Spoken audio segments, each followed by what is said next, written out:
Welcome to Live, Life Inspired Views for Every Day. My name is Chris Meyer, and I'm a curious soul. Last week in Minneapolis, I was leaving Culver's with my mom and watched a young teenage couple walk up to the corner near my car and hand some money to a panhandler standing there.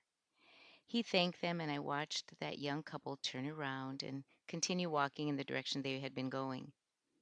As I drove past them, our gazes met, and I gave them a thumbs up.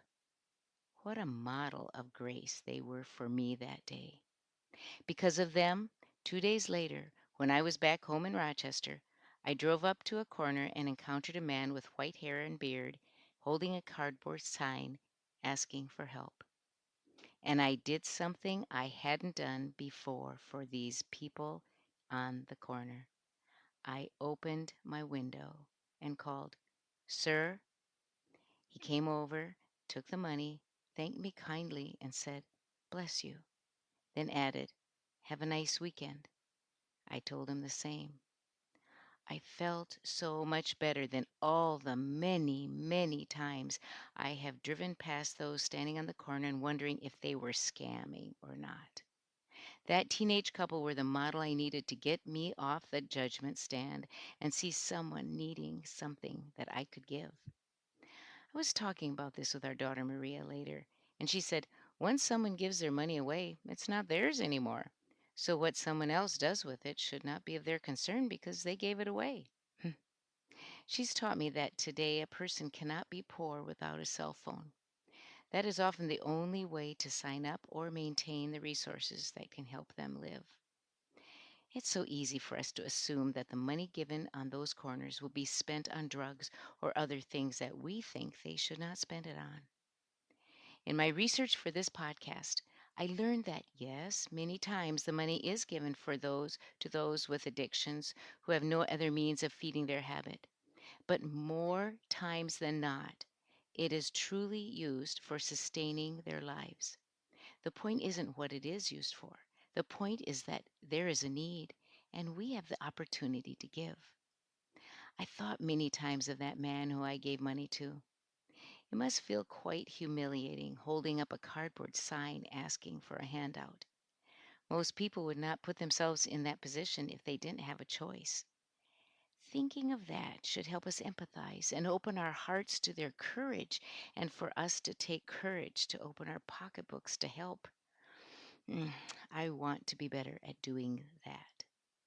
Many years ago, my husband Donnie was at the funeral of a Waldorf University alum, Reverend Phil Highland. During the service, his daughter told of a time when she was young and someone came to their front door asking for money. Her father gave the man a $20 bill. Later, the daughter asked her dad why he had done that. She said, "What if he goes out and just spends it on booze and cigarettes or something like that?"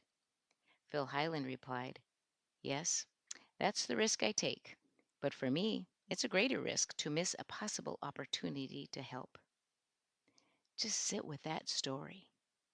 Just sit with the thought that it could be you or one of your children or another close to you who needed help.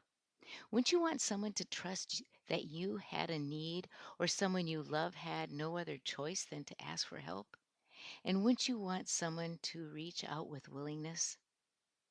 The National Homeless Law Center cited that giving money to a panhandler is a personal decision, but many studies show that most use the money for food or other necessities.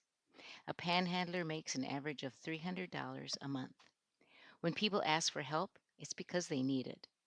Work programs in our country have found that panhandlers who can work will do so when given the opportunity.